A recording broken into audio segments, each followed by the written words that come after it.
All right. Hello, everyone. Welcome to another episode of Victorious Ones Podcast, the place where gaming meets sports, meets movies. The case, excuse me, the place where gaming meets comics, meets sports, meets movies, as well as inspiration. Of course, let me start over. Thank you very much for another for welcome to another episode of Victorious Ones Podcast, the place where gaming meets comics, meets sports, meets movies, even music, as well as inspiration. Of course, I'm your host, King Von Jr. You can follow me on social media on Twitter/X at 301 King Von Jr. You can follow the show's Twitter/X page at Victory Pod One. I'm also on Instagram at Mr. King Von Jr. You can also follow the show's Instagram page at Victorious Ones Podcast. And of course, I'm also the social media producer for the unpopular wrestling show Perfect Flex Talk Radio, of course, on Mondays at 6 p.m., hosted by friend of the program, Mike Knox. And so now, I will say this is going to be a pretty eventful show. And of course, the main topic at hand is going to be my predictions for this upcoming Saturday's Elimination Chamber. And so I'm going to talk about the weekend wrestling leading up to that. I'm also going to talk about a little bit of NBA news as well. Especially when it came to Luka's, sort of coming out game against the Mavericks, his statement game, if you will. And so, like I said, I'm going to talk about those things. I'm going to talk about, talk about the Rock's recent, rather bizarre promo, if you will. Pretty long-winded too, apparently. You know what I mean? And of course, I want to talk about, the things that continue to unravel as it pertains to Bianca, Naomi, and Jade.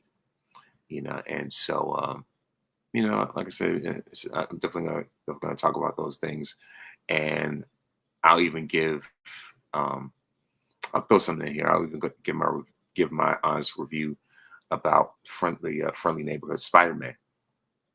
So I'm talking about, comics, movies, all those things as well, especially when it comes to wrestling, which falls under sports anyway, right? So that's what it is. And so without further ado, I definitely want to go into those topics. And so, of course, the first season of Friendly Neighborhood Spider-Man, it's apparently just wrapped up. And I will say that it definitely provided us, provided a lot of great material, a lot of, great, source material. And the thing is, with the way that, with the way the story plays out, is still stays true to the comics, of course, at the same time, it's still, I know there have been some variations with characters, but they do that to really reflect what New York looks like. New York is one of, if not the most diverse area in this country, if not the world. And so of course they made sure to make sure that the series reflects that. And for one, with the way they made changes to Norman Osborn's appearance, if you will. He's voiced by Coleman Domingo, and who's a great actor anyway. And so he's the voice of Norman Osborn, and and obviously it's only going to be a matter of time before the Green Goblin emerges, and there'll even a little Easter egg that hinted to that. And I mean, obviously with him wearing a green suit anyway. You know what I mean? So I mean, kind of like a dead giveaway.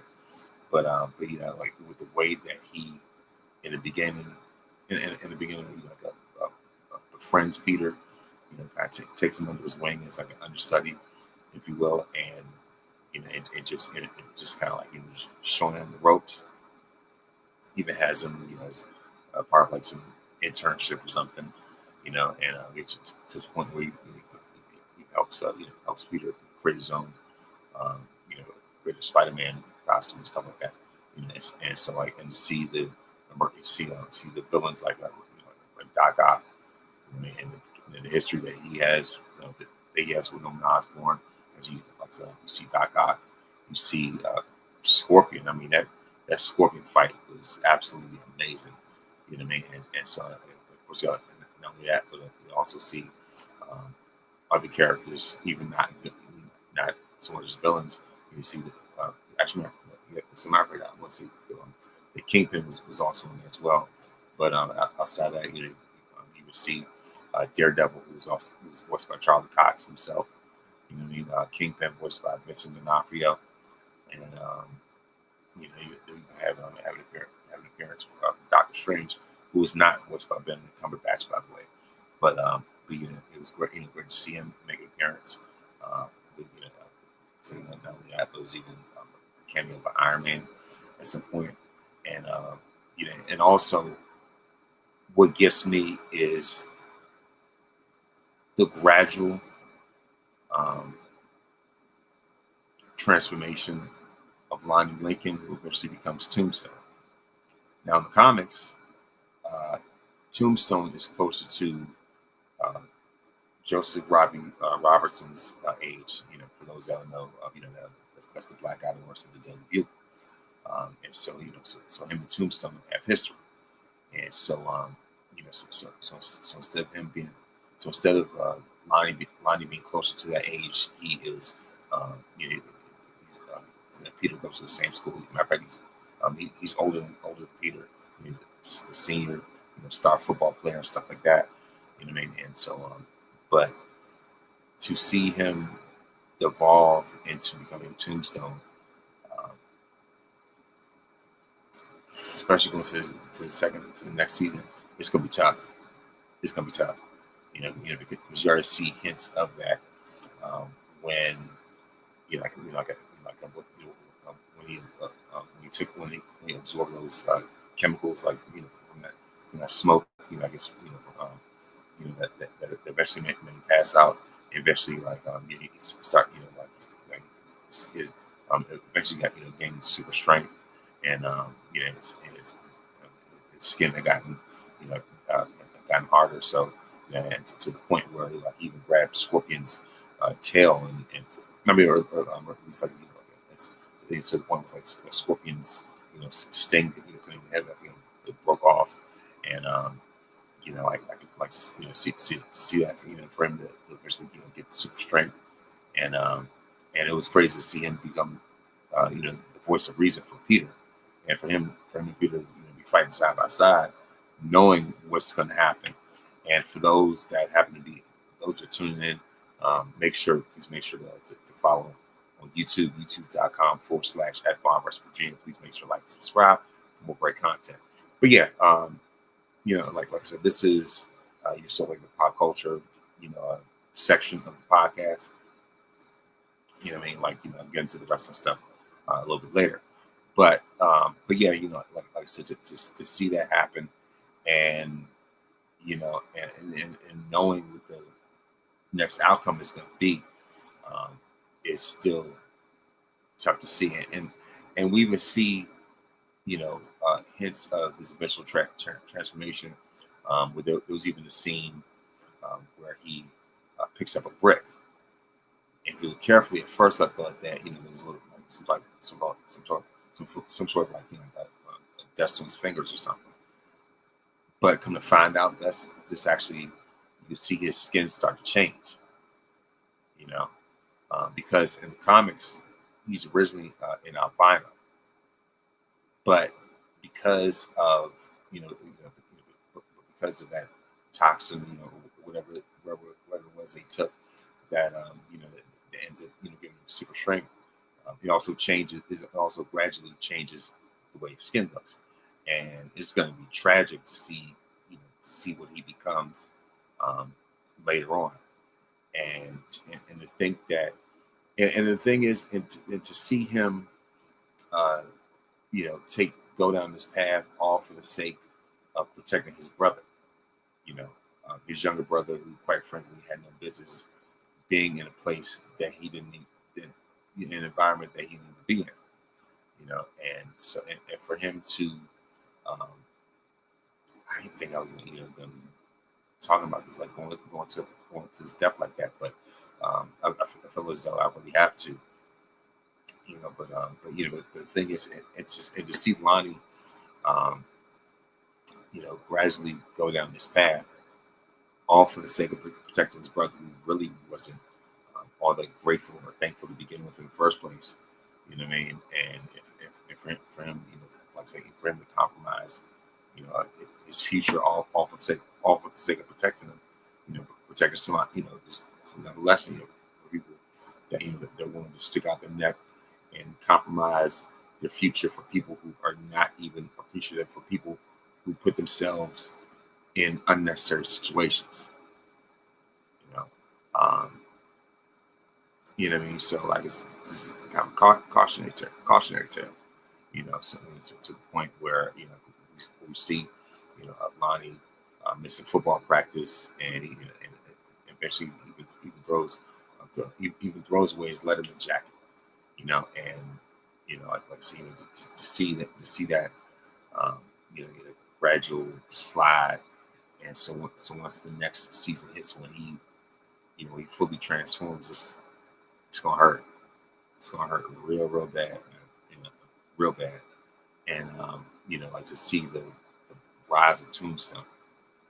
That's who Lonnie Lincoln eventually becomes. He becomes Tombstone, and to see that play out gradually in the show versus him being in that form by default. You know what I mean? So and just it's gonna it's gonna be painful.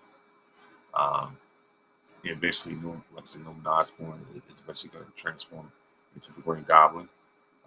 Now that he's got, now that he has the blueprint on, on Spider-Man's technology, and everything like that, and also,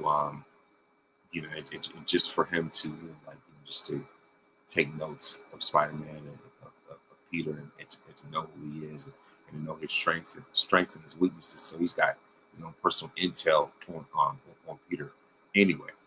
You know what I mean? So it's going to make him even more dangerous. Once he becomes the Green Goblin. And we also see um, Dr. Connors, or at least a female version of Dr. Connors. Um, so like the thing is, like the way that they race and gender swaps Kirk Connors, who was Peter's professor. So instead of him being a white guy, with one arm as a professor, we see Connors. They make Connors a black woman with one arm. And so it's going to be very interesting to see, to see them, tap into that part of the story, where at some point she's going to end up becoming a lizard. How that plays out, I'm curious. And they also have Amadeus Cho, who's one of Peter's classmates. He eventually becomes the Incredible Hulk himself in the comics, like a younger Hulk.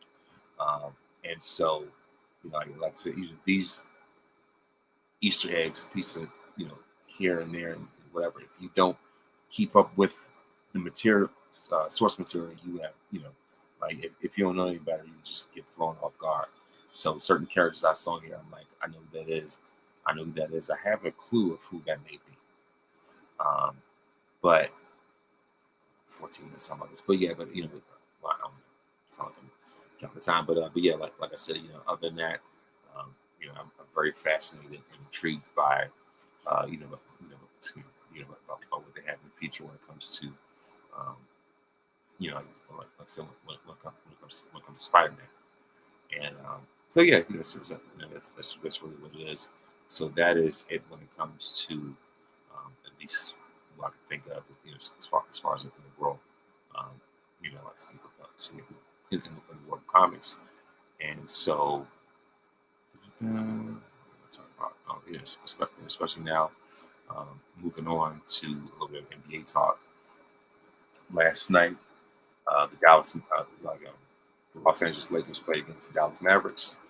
And I will say this was Luka's statement game last night, And when I say he made a statement, did he ever?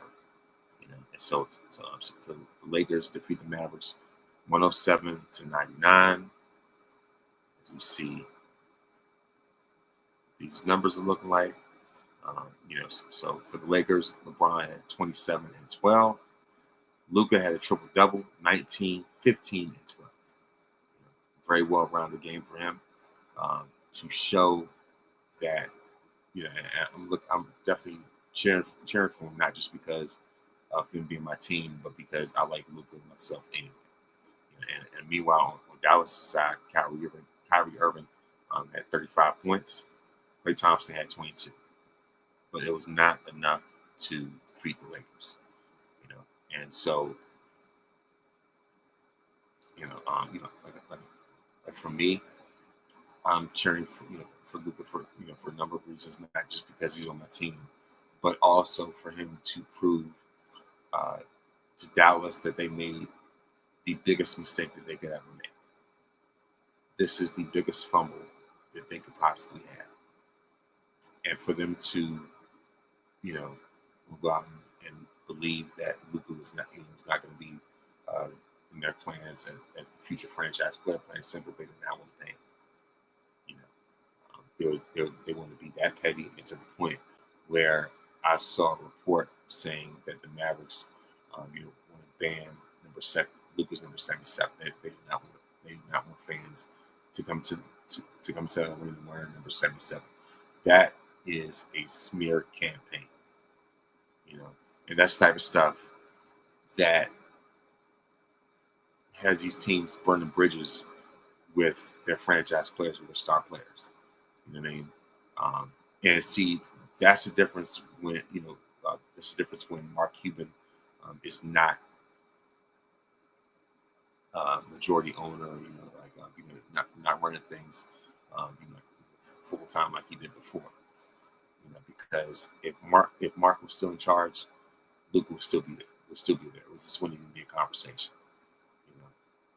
Luka is the second greatest player in Mavericks history. He's the Mavs' second greatest player in franchise history, only next to Dirk Nowitzki. Because Luka took them to the finals. It's just that they ran into a far superior team, that being the Celtics. But had they gone up against somebody else, you can see the Mavericks, having their second championship, and Luka still be there. But now that Luka's gone, Kyrie's probably looking at the hourglass like, yeah, I don't know how much longer I'm going to be here. Because Anthony Davis is out for the rest of the season. What else is new at that point, right? But this was definitely Luka's statement game, and and the thing is, like I say, I'm cheering for him even more, not just because he's on my team, but because I just did not, myself, along with many other people, did not like the way that the Mavericks handled that. The Mavs are making themselves look like villains, and it's downright embarrassing. So yeah, this was this was Luka's revenge game. I'm proud of it. Glad that that stayed the whole night, all for the sake of watching it. And right, well deserved. And so now it is time. It didn't take that long for us to go into the week in wrestling. So this past Friday was obviously a Friday Night Smackdown, and so some featured matches are Pretty Deadly versus DIY for the tag titles. We have Drew McIntyre versus Jimmy Uso. We have Cody Rhodes, Damian Priest, and Braun Strowman versus Solo Sikoa, Jacob Fatu, and Tama Tonga. Can't say about this, other than the highlight of this was the Rock's return, promo, rather bizarre promo, um, as well as um, more into this big three saga, if you will, when it comes to Bianca, Jade, and Naomi. And so we like I said, we have Drew McIntyre versus Jimmy Uso. Definitely beef with them. The winner of this match, Jimmy Uso, of course. We have The Miz and Carmelo Hayes versus R-Truth and LA Knight. Uh, and of course I was going to say R-Truth said that as a mellow dunk Miz, nickname that they came up for them. I mean, so I thought that was hilarious. And so Carmelo Hayes and Miz had a funny segment with R-Truth backstage before the game of the match. So, Truth surprise partner was LA Knight. And, and the funny thing is R-Truth, LA's short for Louisiana. So, that's typical R-Truth, humor anyway. And so, long story short, by way of interference from Shinsuke Nakamura, the winners of this match are The Miz and Carmelo Hayes. And so clearly Nakamura is definitely not finished with LA Knight at all whatsoever. And then,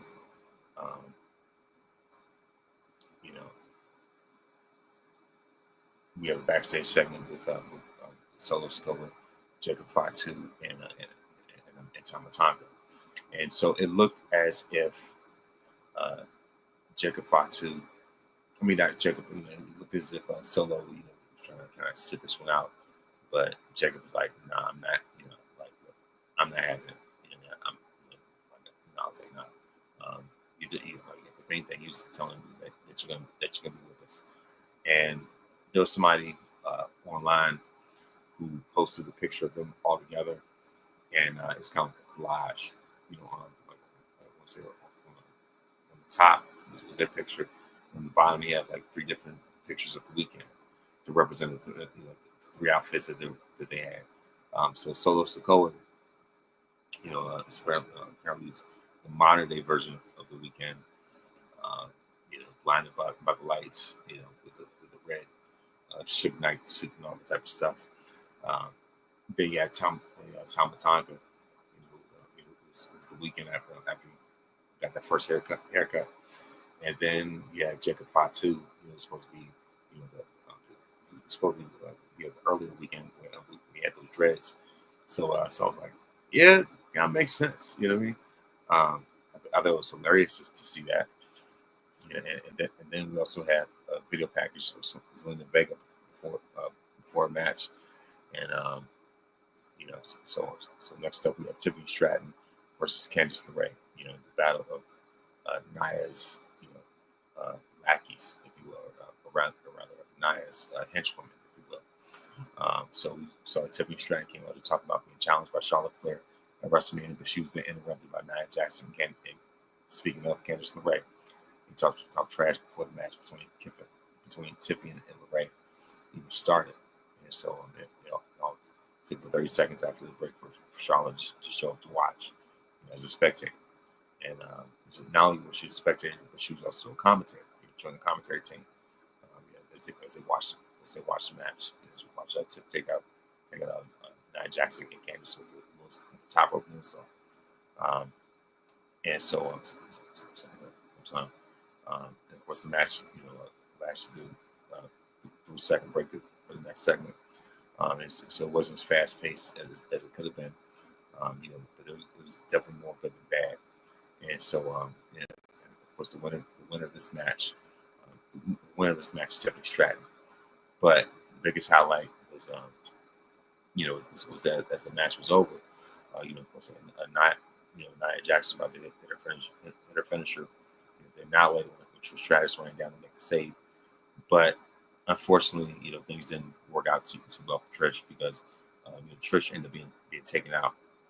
So Nia hit both her and Tiffany with the annihilator. So that was definitely really the highlight of that, of that moment right there. So obviously, right outshined the match itself. Made So as far as that, uh, I'll say that of course, we're definitely going to see more seeds planted for Nia versus Trish. And I think that would be a great match for WrestleMania. Next up, we have The Rock and Cody Rhodes. Of course, the match between Naomi and Liv Morgan never happened because Liv and Raquel, took out Naomi and Bianca before they came to get started. Then, of course, the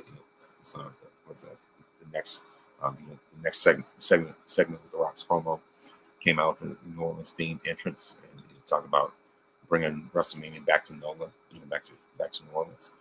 Said nothing about Vegas.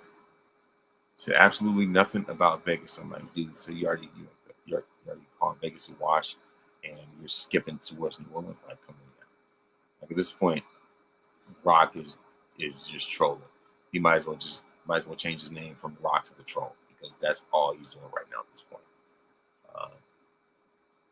Shout out to Stay Humble. Let's go. That's right. Absolutely.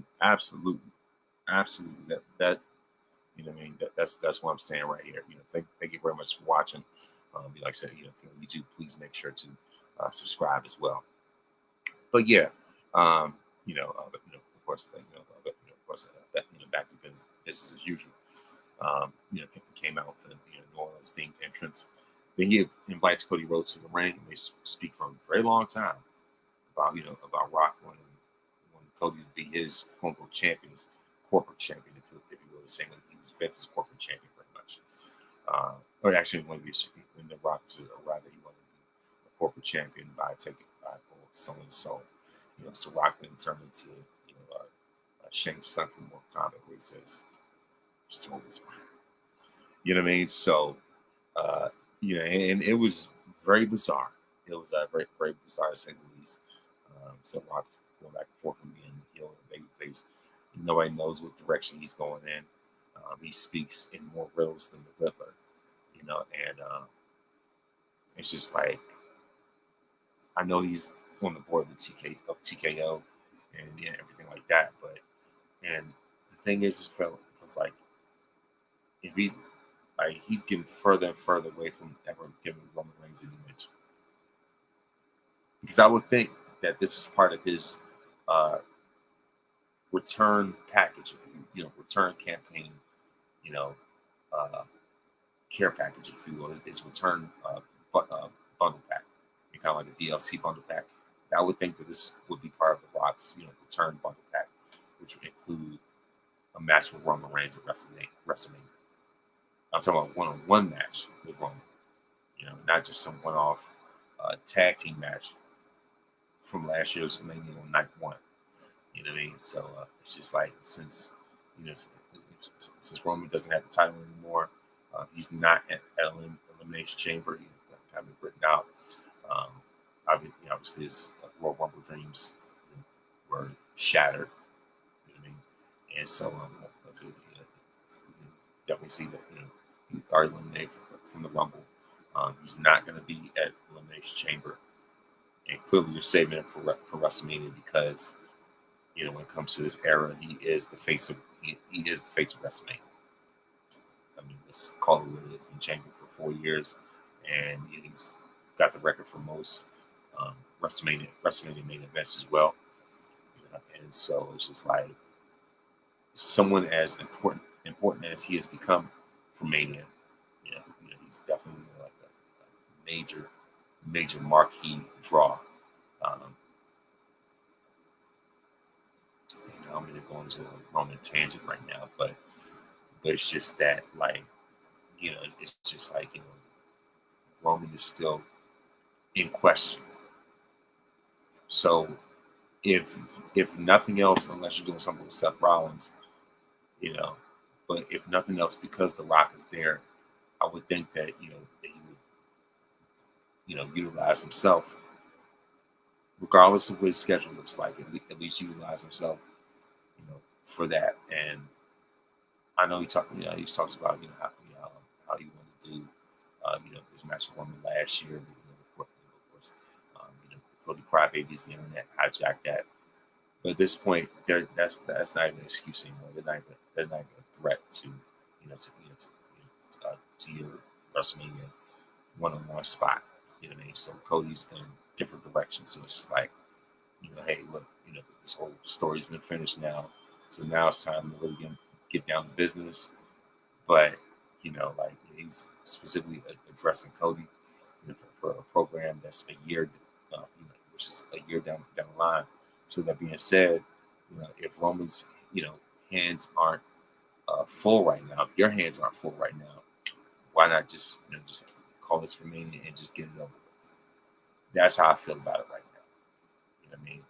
Rock is top 5 all-time favorite for me, but I gotta call like I see it. This dude is trolling. You know what I mean?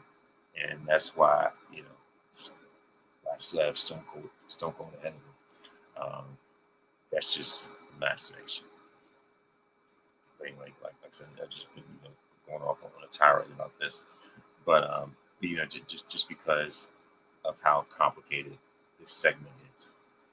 It left fans with more questions than answers, and with WrestleMania being roughly about a month away, the last thing you need are more questions than answers. With the rest of the card kind of like up in the air, in limbo, whatever you want to call it. The last thing that fans need is to walk away with more questions and answers. Now I will say, that the fans do, they definitely do have a way of hijacking things, but at this point, it's just like, there's no way that fan outrage would be enough to last for 2 straight WrestleManias. Like when it comes to 40 and 41, because there's no way that outrage go on back to back WrestleManias to the point where Rock doesn't want to compete like that anymore. But anyway, like I said, it's just a whole lot out of that. Like I said, more questions and answers. But anyway, moving on. Also, speaking of the also another thing. Speaking of backtracking to the Bianca and Naomi situation, I know that I know that Bianca mentioned that Jade has not been answering. It's like that Jade hasn't been answering her calls. She was saying that that while Jade's been in recovery, she hasn't been texting her and Naomi. Meanwhile, Jade has been on Instagram, you know, uh, taking pictures, and she's clearly, healthy and clearly living her best life. And so I'm thinking it doesn't matter if like how much recovery somebody needs. If they want to, they will carve out time to text someone, unless Bianca only has Jade's work number, nothing else. Um, so it's just like, you know what I mean? So let you know that they're not as close to Jade as they let off, as they lead people, as they want to let people believe. You know what I mean? And so um, I was like, and with that, Bianca and Naomi pretty much they really told them themselves, And of course, I'm going to say shout out to them for wearing the homecoming hoodies, as well as the boots. I thought that was pretty cool. But clearly that they definitely told on themselves, and especially with Jade, um, you know, especially with Jade posting a picture on her Twitter and IG simultaneously. So even though she's in recovery, she's still healthy enough. Even though she's in recovery, she's still healthy enough to take pictures. You know what I mean? So, clearly, if she's healthy enough to take pictures, she's healthy enough to text them back. So red flags are all over the place. I mean, red flags are everywhere. So since she's, like you already know now. I think we're all starting to know like where they stand with her, where she stands with them. And it'd be very intriguing to see what part she would play when it comes to uh, this upcoming Elimination Chamber match, right? And it's just like, honestly, my theory, my belief, I've said it before. If I said it once, as Shawn Michaels would say, if I told you once, I told you 1,000 times. I firmly believe that Naomi is tired of being third wheel. And I would not be surprised if it comes out that Naomi was the one who attacked Jade. Because Naomi will need, if anything, Naomi could be a heel better than Bianca. You know what I mean? And so, as good as she is, I don't see her being in the picture for a WrestleMania, women's main event title match, whatever the case is. And this is nothing against her talents or skills or anything like that. But when it comes to the grand scheme of things, when it comes to the greater pecking order, if you will, when it comes to women's wrestling, fair or not fair, regardless of uh, skin color, right? I don't know. I'm pretty sure people don't want to hear that, but regardless of that,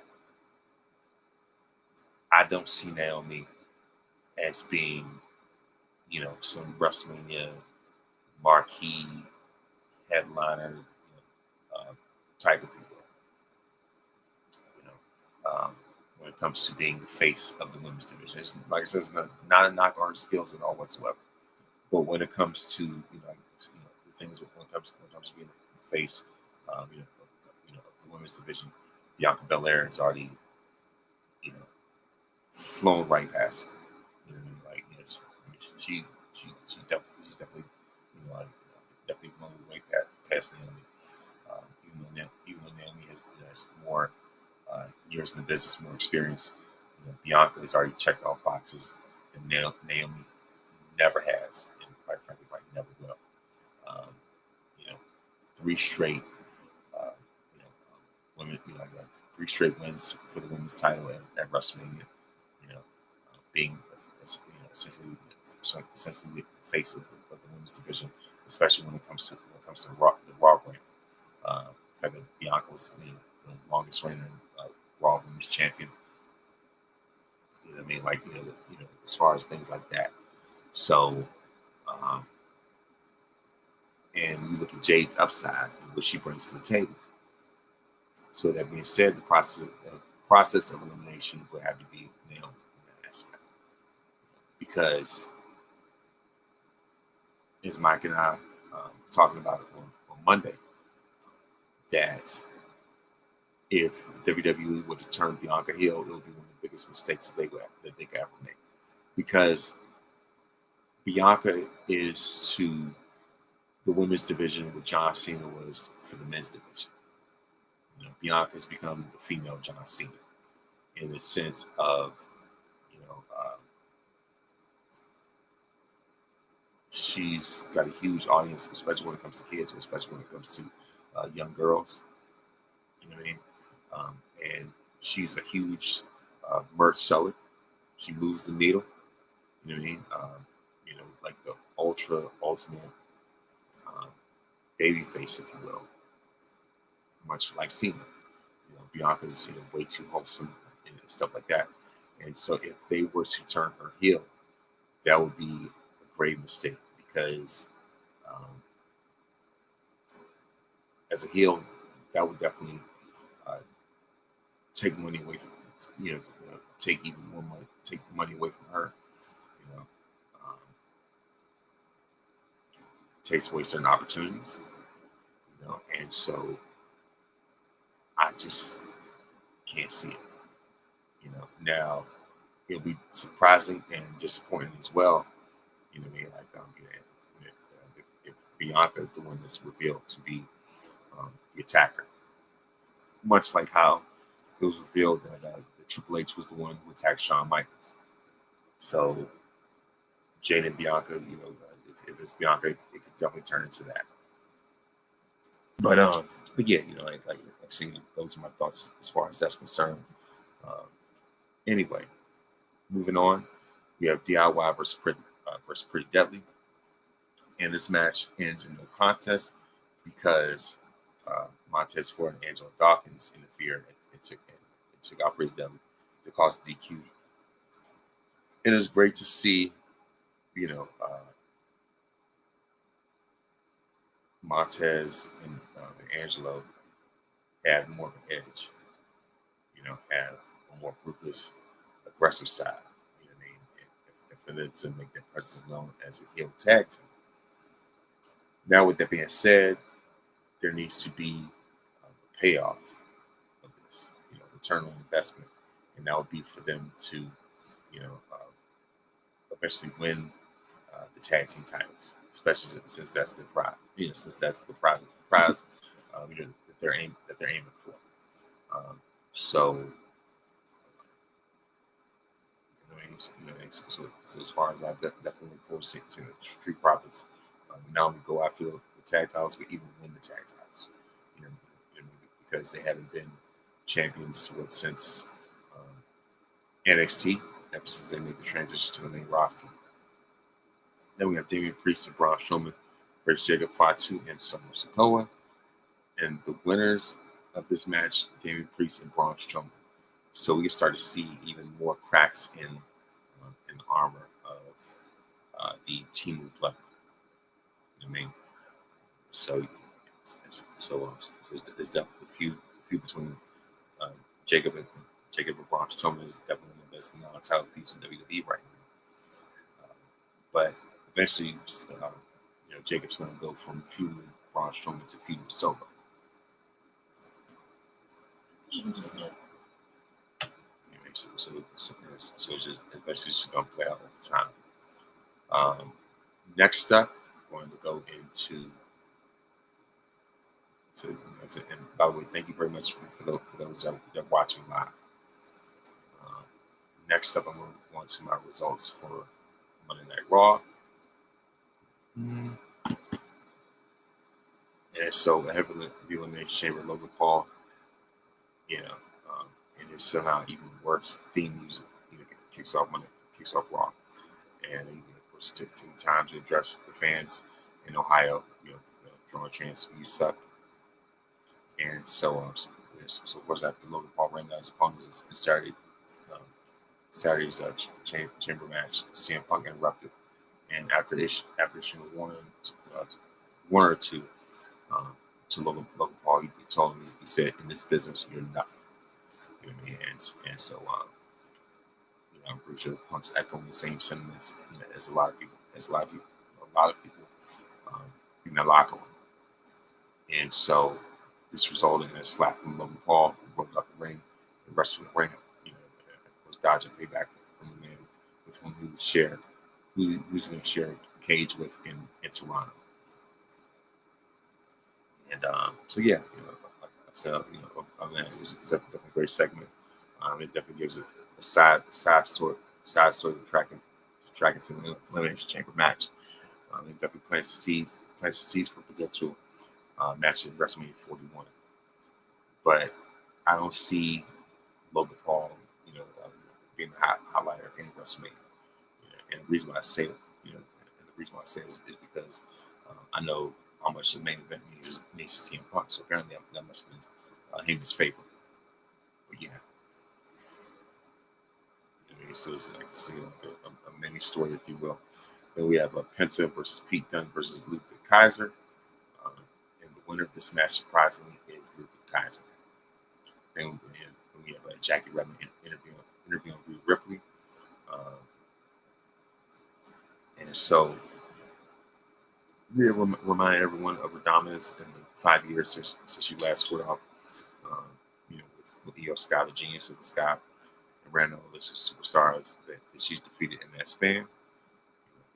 And next Monday in Buffalo is going to be, it's going to be Rhea defending the women's world title against Io Sky herself. And so yeah, so it's just like I definitely like to see the way some things are playing out. Next up we have LWO versus the New Day, and the winners of this match, the New Day themselves, as they defeat the LWO.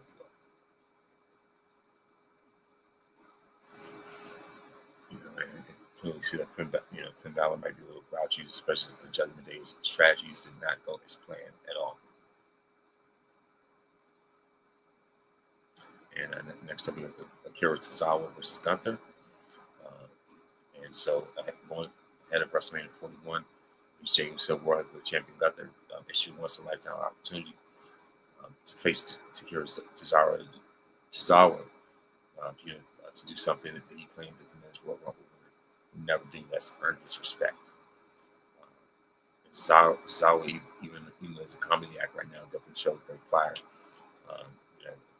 Against the ring general himself, but in the end, Gunther had overwhelmed him. Overwhelmed him. Eventually, chopping the air out of Tozawa and finish him off with a powerbomb. So the winner of this match is Gunther. Next up for the Women's Intercontinental Championship, we have Lyra Valkyrie versus Dakota Kai, and the winner of this match, Lyra Valkyrie. We have Braun Breaker versus Dominic Mysterio, Dirty Dom Mysterio, and the winner of this match, by way of disqualification, no less, Braun Breaker.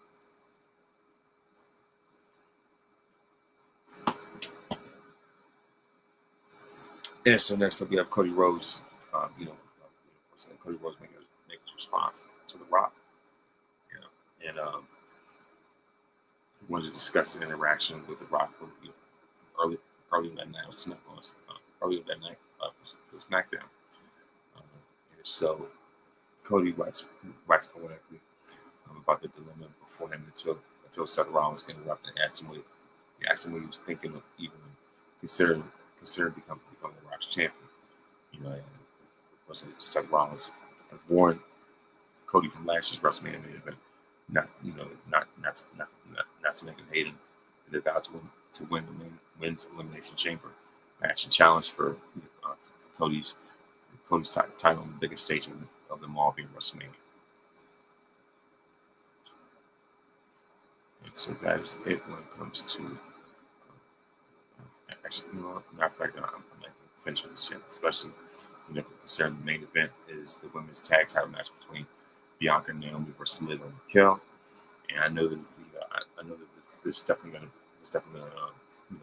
be something that will divide, be very divisive, especially considering that last Friday, considering that Bianca and Naomi, holding titles as black wrestlers right now, and so to see that get snatched away from them, I was like, that's super diabolical. But ultimately, that's going to set up for when Jade makes a return.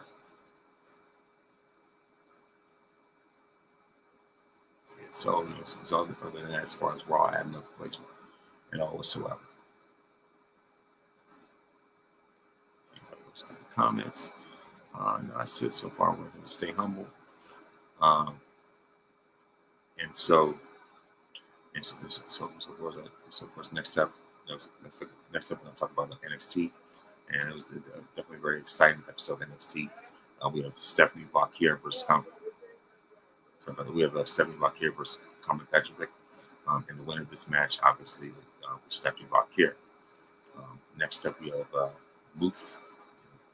Moose Knuckle versus Lexis King, and the winner of this match, Moose, excuse me.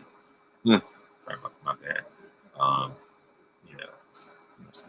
So as far as that, and then next up we have No Quarter Catch Crew and QCC versus the legendary Hardy Boys. Great match. And by the way, Miles Bourne reminds me of Randy Orton, as we call him Randy Orton Jr. But yeah, him and Dick Tavion Heights had the biggest opportunity to date when they challenged the Hardys for the TNA tag titles. You know, and of course, we also saw Nathan Frazier actually, the current NXT tag champions, sitting on the ramp to watch, to watch the action. And so we saw the Hardy Boys hit the classic twist of fate and swanton bomb to score the win and retain the TNA Tag Team titles. So your winners and still TNA Tag Team champions. Of course, none other than future Hall of Famers, the Hardy Boys. And I like how NXT has opened door for TNA and vice versa. You know what I mean? So it's a great way to showcase the Hardys once again. Then we have Lola Vice versus Ariana Grace. And the winner of this match is Lola Vice. And we have Ricky Saints, formerly known as Ricky Starks, teaming up with Javon Evans versus Wesley and Ethan Page. And the winners of this match, Ricky Saints and Javon Evans. In the end, we see Stephanie Bakir challenge Julia. You know what I mean? And in order to make history, so we got so we got title versus title, champion versus champion. So so as far as that, I definitely enjoyed that. I thought that was great. So next up, last but not least, if you will, now it's time for me to give to give my predictions for the Elimination Chamber. This is it. This card. For the men's Elimination Chamber match, we have John Cena versus CM Punk versus Drew McIntyre versus Logan Paul versus Damian Priest versus Seth Rollins. I am leaning towards Cena. When it comes to the women's Elimination Chamber, we have Liv Morgan versus Alexa Bliss versus Bianca Belair versus Bayley versus Naomi versus Roxanne Perez. And when it comes to the women's Elimination Chamber, it's a tough one right there. And so, on one end, I want to say Bianca, but I think that that Jade still has a giant shadow, shadow over her and Naomi. So she may come in and interfere, interfere or whatever. But I tell you, my original pick is going to be the EST, unless said otherwise. Then we have Kevin Owens versus Sami Zayn in an unsanctioned match. I'm going to go with KO for that one. And we have a Trish time, and Tippy time versus Nia Candice LeRae. So I'm going to go with that Tippy Stratton and Trish Stratus to get to take care of business, especially since Elimination Chamber is going to be in Trish's backyard of Canada anyway. So those are matches themselves. So as far as that, those are my predictions, and I definitely look forward to see how this is going to play out and make the path to WrestleMania even clearer.